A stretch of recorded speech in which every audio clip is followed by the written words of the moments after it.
ಬಂದವರ ತಪಸ್ಸನ್ನಾಚರಿಸುತ್ತಾ ಇರುವವನ ಅಂತವನಲ್ಲಿ ನೀವು ಮತ್ತು ಈ ರೀತಿಯಾಗಿ ಆಡುವುದು ಸರಿಯೇ ತಾಯಿ? ಪ್ರಪಂಚದಲ್ಲಿ ಸಂಬಂಧ ಎನ್ನುವುದು ಅಶಾಶ್ವತವಾದದ್ದು. ಹಾಗಾದ್ರೆ ನಿತ್ಯ ಶಾಶ್ವತವಾದದ್ದು ಅಲೌಕಿಕವಾದಂತಹ ಅಗೋಚರವಾದಂತಹ ಭಗವಂತನೊಬ್ಬನೇ ಎನ್ನುವಂತಹ ಸತ್ಯ ತಾಯಿ.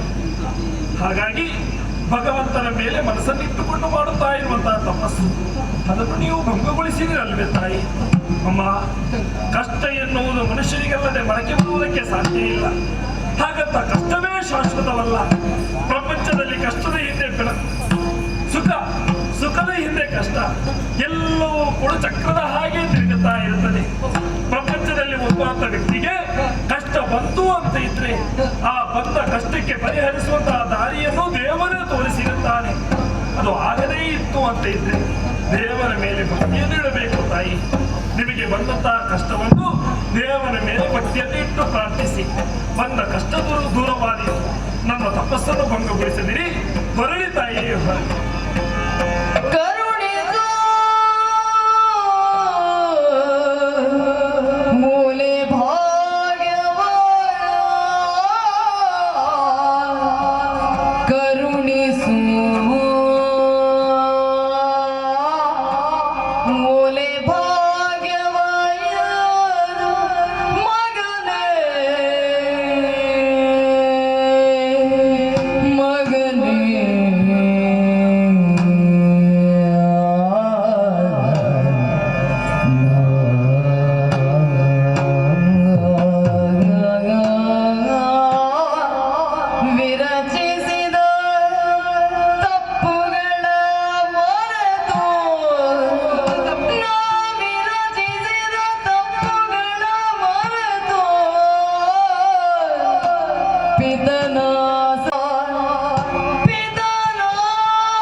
ಮಗನೇ